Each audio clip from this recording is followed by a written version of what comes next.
กินเกลือเอาเลยบ่ได้ไปหากินพอเจ้าบ่ได้มาหากินมาให้กินบ่ฮะบ่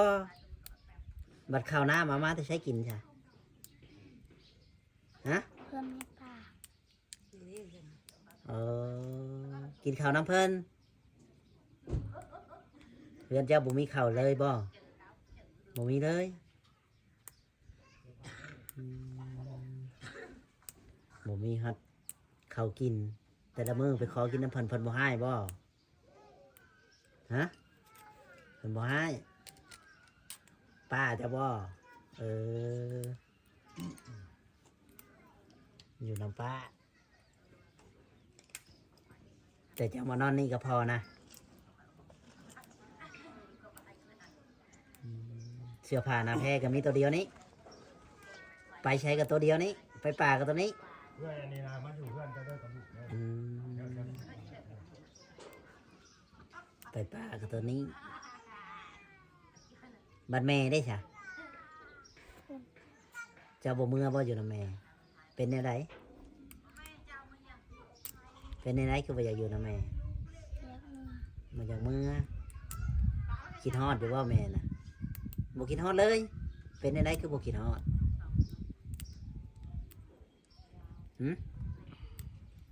เพิ่นบ่พาจะเมื่อบ่เพิ่นเจ้าเนี่ยบ่คิดฮอดกัดเพิ่นมาเอานะเจ้าสิเมื่อบ่เมื่ออีกเป็นจังไดคือบ่อยากเมื่ออยู่นำลาวบ่ได้ผ้าห่มมาให้หมอยย่านบ่เชื่อมาให้เรือมาให้เลยผมว่าเลยแหละมันบ่ได้มีผ้าห่มตุกนั่นนี่ตุกแล้วผ้าห่มก็บ่มีบ่มีหยังเลยมาซองพื้นโลดให้มันเขาละพื้นก็พอผ้าห่มก็บ่มีน้ำในอาบใช้อยู่ไสแนวนี้นะไผไปตากเจ้าบ่ไผจ้ะน้องฟ้า อาบน้ำน้องช้ามื้อนี้ได้อาบแล้วอาบหรือว่าอาบกับเงือกหัวบ่อาบกับเงือกหัวติน้ำซองฟังภาษาลาวบางคำนี่ฮู้เรื่องบ่ฮู้เบิดบ่ฮู้เนาะบางคำก็ฟังออกเนาะคือบ่เว้าเลยอยากได้อยู่บ่เสื้อใหม่นะพังลุงสิเว้าเด้อซองแม่ตัวว่าคิดฮอดโตได้แม่พ่อแม่ตัวน่ะซื้อในใดก็มาซองตะกี้น่ะเอิ้นแม่หยังซื้อแล้วในใดรู้จักบ่จักซื้อแม่น่ะซื้อในใดบ่เดี๋ยวนี้ว่าซื้อพรวิไลนะแม่นอยู่บ่แต่ซื้อก็พอกับอยู่กับมันอยู่นํกันน่ะซื้อหยังซื้อโกยซะบ่ซื้อกุยได้ใช่เขาในบ้านในบ้านนี่ซื้อในใดแม่ตัวน่ะบอยแม่บักซองนี่แต่อยู่ในบ้านนี่ซื้อในใดเอิ้นซื้อกันในใดโบยก็ซื้อเก่าอยู่บ้านนั้นกระล่างกุยโบยแม่นบ่ครับซื้อโบยกระล่างเขาก็ซื้อนี่แม่โบยนะยะว่ายังให้โตนะเมื่ออยู่น้ำตัวสิเมื่อบ่เขามีเฮือนหลังใหม่ได้เฮือนหลังมันก็เว้าลาวได้อยู่สบายดีสวัสดีพ่อแม่พี่น้อง FC ที่ฮักแพงเบิดทุกคู่ทุกคนเบิดสมองสุบอนพี่น้องเนาะบ่พอช่อง YouTube บ่าวลาวบ่เพิ่นคือเก่าคือเดิมเพิ่มเติมมื้อนี้ก็เข้ามาตามติดเนาะชีวิตน้องสองเพิ่นอีกแล้วพี่น้องเนาะน้องสองลูกสาวพรวิไลเพิ่นนั่นแหละเนาะลูกชายอีกคนหนึ่งของสาวพรวิไลเด้อมามื้อนี้น้องอยู่ในเฮือนนี่พี่น้องเนาะเห็นว่าอยู่ในเฮือนแต่ก็ยังบ่ได้มีการช่วยเหลือไปสังใดๆตกพี่น้องเนาะที่เฮาเข้ามามื้อนี้ก็คือเข้ามานำเสนอเพื่อว่าสิมีผู้หลักผู้ใหญ่เพิ่นเอ็นดูเมตตาและสงสารในการช่วยเหลือเนาะ แล้วก็ซัพพอร์ตทั้งน้องเพิ่นนั่นแหละเสื้อผ้าหน้าแพรก็บ่มีใส่พี่น้องเนาะแล้วก็ข้าวน้ำสัมปาก็อึดเนาะอยู่กับใครหาอยู่ผู้เดียวพอไปใส่พอไปหากระป๋อมขึ้นได้บ่นี่สบายดีด้วยบ่มีตัวมีหมูมีอย่างเลยเนาะได้ที่ลงมาหลุมถึงนะกินข้าวได้ดิกินแล้วอยู่ก็พอเฮือนที่สาพรนี่ไล่เคยอยู่ เนาะเพื่อนที่เคยอยู่อู่ที่เคยนอนเพิ่นว่า ไปเช้าคงนึกออกมาไปลงมา ให้มาขาม ลงมาแล้วบ่ลงมาพี่ฮัม ก็สิลงแล้วนี่ว่าสิขึ้นไปหรือว่าจอยสิขึ้นก็ขึ้นรถแล้วจอยเอ้ยเดี๋ยวไปตำรวจดูหาจอย คือบ่มีหยังขึ้นเรือนขึ้นได้อยู่ ขึ้นรถระวังเงินเขาเสียได้เนาะเออเงินเขาเสียได้เขาว่าโอ้ยเงินก็เสียได้บัดสิว่าหวยช่วยได้อเฮ้ยเอาบ่เท่าผมมีเงินก็ว่ามีเงินแต่ว่าแล้ว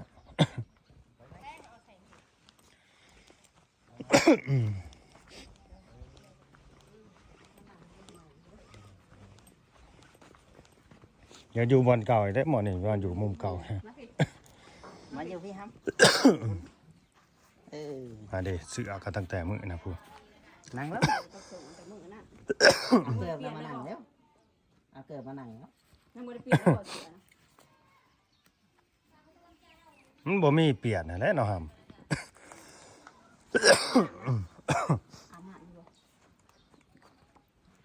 โดยว่าได้แม่เออเพิ่นถามก็ต้องโดยตัว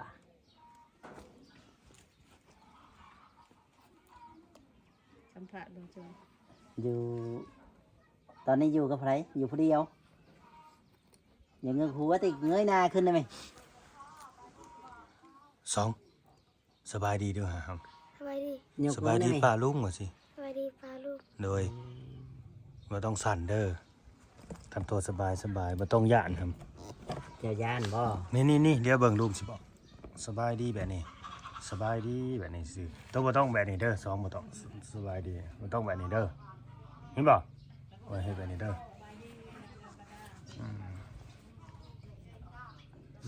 บ่ได้เรียนหนังสือแล้วบ่ตัวน่ะ เฮียน เรียนจบปอใดครับ ปสาม เออ มันในเรียนป .3 เขียนสื่อเป็นอยู่บ่ เป็นว่า อ่านตัวลาวออกอยู่นี่ บ่เป็น ปสามสิสื่อบ่จัก ยังเข้าอยู่บ่ดอกนี่นะยังเรียนอยู่ บ่ได้เฮียน มึงดูพี่น้องไอ้เสื้อผ้าแต่มื้อน่ะผู้ อืม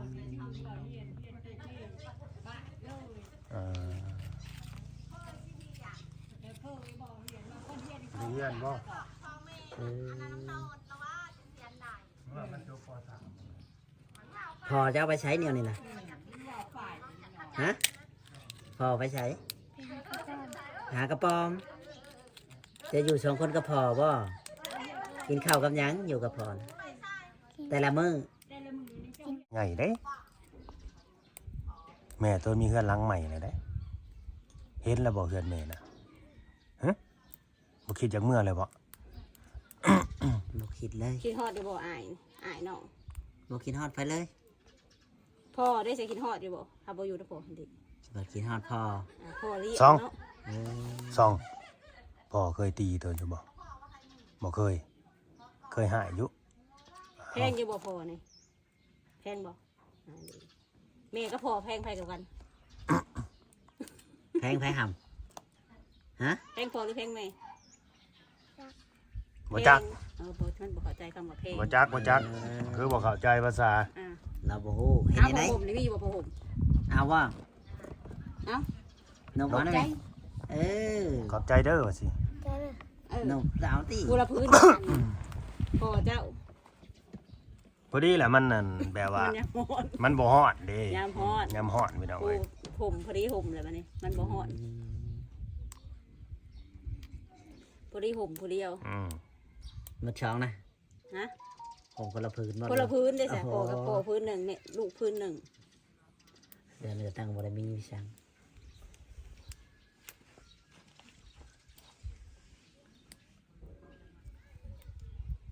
นี่พี่ช้างเงินมา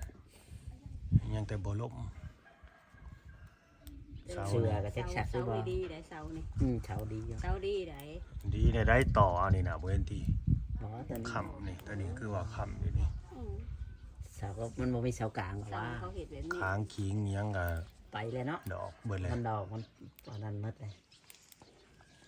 เสาดีเด้ พอตัวสิมาจังมุมบ่จัก ชวนหลายละมาจากคำหรือมืดละมานะ ค ค คือบ่ไปน้ำพ่อซะไปหากระปอมน่ะบ่ได้ไปน้ำพ่อบ่สิไปไสมื้อนี้เอาคิดว่าสิไปไสบ่ส ำ อ อง ยู่บ้าน อยู่บ้าน เสื้อน่ะมีจักโตเสื้อน่ะ น้องมีบ่มีเลยติอยากได้อยู่บ่เสื้อใหม่ฮะโดยว่าสิ ยังได้ด้วย เอ ำ อ เออ เลี้ยวเบิ่งดูฮะ เลี้ยวเบังกล้องพี่เออ เออเสื้อผ้าในกล่องนี่บ่มีเลยเนาะรุ่นนี่ก็ดี บ่มี มีแต่รุ่นใดสบัดเนี่ย เอายังว่า6 เดือน ผู้ใหญ่สุดก็บ่มี บ่มีแต่น้อยๆน้อยๆแล้วก็พึ่ง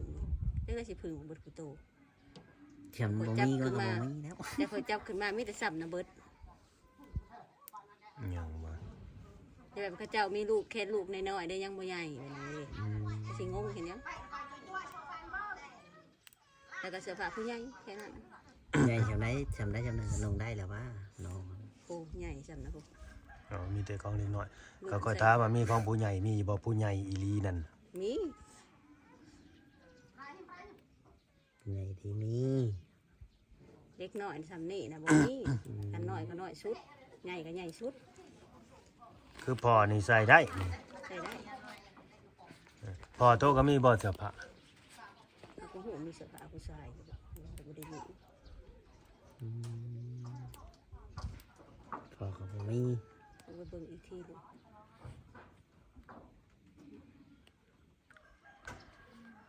เราเป็นบ่ปากเนาะ อืม แค่เท่าปากมันคืออยู่บ่ปากบ่ว่าง ไปซื้อให้เกือบนะบ่สองฮะ ซื้อเอง เอาเงินได้ใช้มาซื้อคือมีเงินซื้อ เอามาได้ใช้หาเงินนะฮะ เขากระป๋อง เงินไปเข้ากระป๋อม ไปหาของกระป๋อมได้แล้วมาขายซื้อเกิบแน่นี่บ่ ป้าตัวอยู่ โด กับไป ยว่าได้ไหม สองป้าตัวอยู่กับไปอยู่กับปัวแล้วบ่แล้วมีปัวอยู่บ่ นี่ อ๋อ แล้วมีลูกอยู่บ่ มีลูกกี่คน 3 คน อ๋อ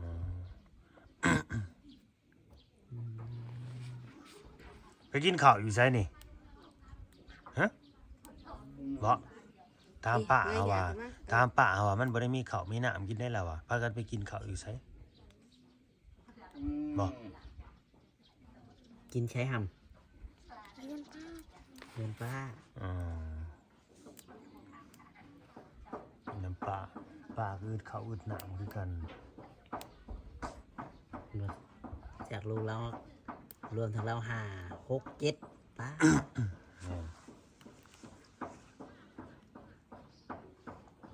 เดี๋ยวเราเห็ดกินแล้วปะตามแจวแล้วปุกนะ ตำแจวสู่เจ้ากินบ่หำฮะ นี่คือบ้านหากินเอาล่ะตามมันนั่นนี่ปุ้งปุ้งปุ้งปุ้งเสียงดัง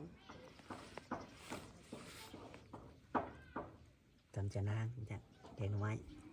อยากได้แกงหน่อไม้อะไรกันนี่ นั่นดี หิว มัน ข้าว ในวันยังวะ หิวข้าวแล้วมันขีดยาไว้ตัว ชู ขีด เอ้ยวันประหัส มันประหัดบ่ อืม เมื่อทางไหนให้ท่านสื่ออันน้ำใหม่มาแกงบ้านคำเถา อืม มันมีถูกตลาดมันสิขาย ยังมีถูกตลาด เอาถูกตลาดวันตลาดแล้วเขามาขาย ได้ชักอยู่ว่าเสือนี่ฮะคือแข็งไม่ได้ชักเลย มันมีแผบบ่อหรือบ่มีน้ บ่มีน้ำบ่มีอิหยังแล้วก็ไอ้ ไผเอาให้ช บ่ ม มีตัวเปลี่ยนอีกได้จ้ะ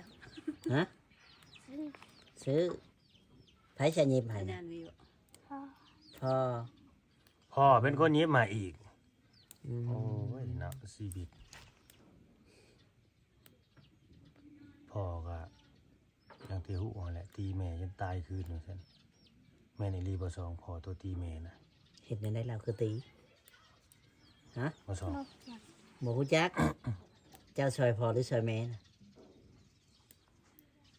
แพงพ่อเนี่ยมันก็ที่จอยพ่อ หมอนี่เพลงโพเลย แม่ตัวบ่สบายได้เดี๋ยวนี้แม่ตัวป่วยได้บ่เมื่อเจาะแม่บ่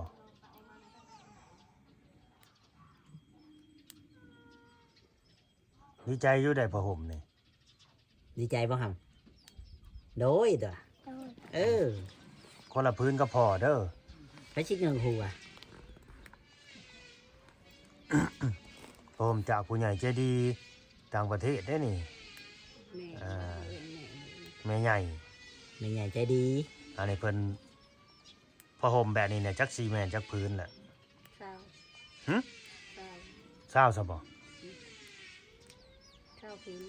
อืม เศร้าบ่ จักเศร้าหรือบ่เหาะถ้ารวมทั้งสิ้นมันจะเศร้าเศร้าผัวหายหั่นแหละอันนี้แจ้งเราว่าเศร้า อยาก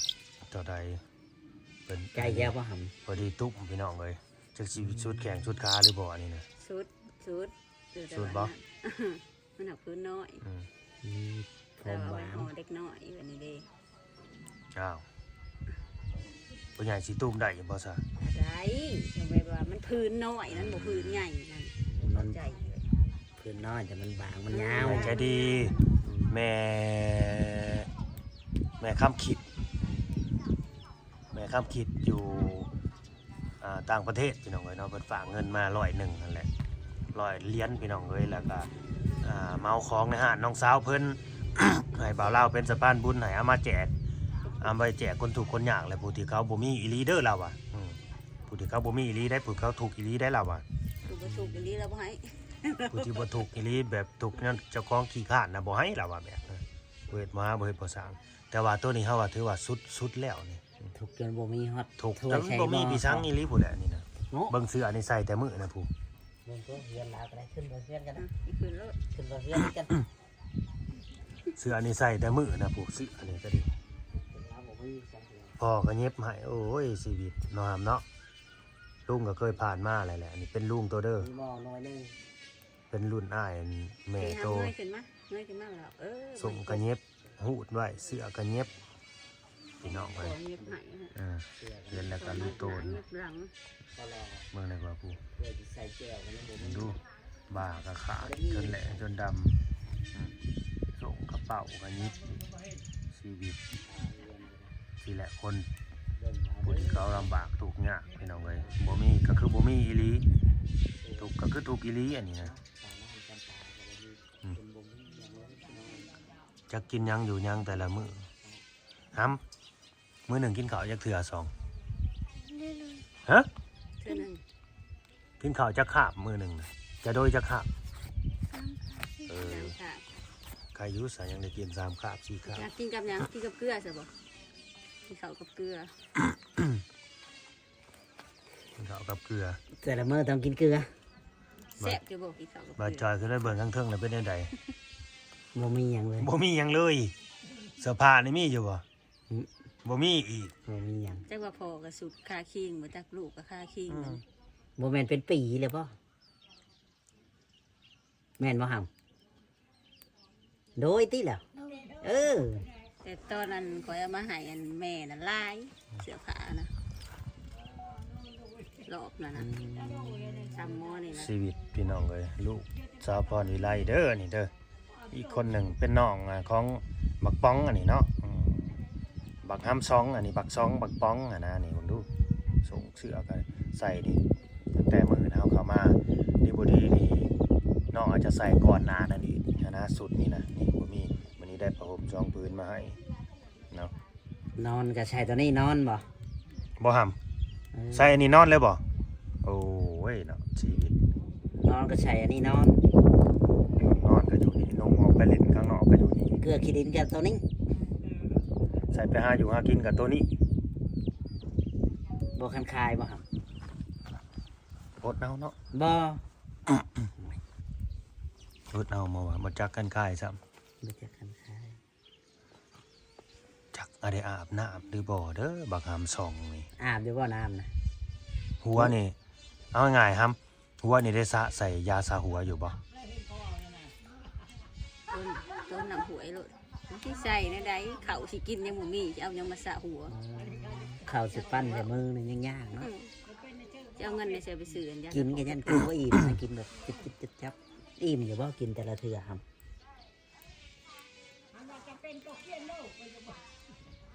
อืม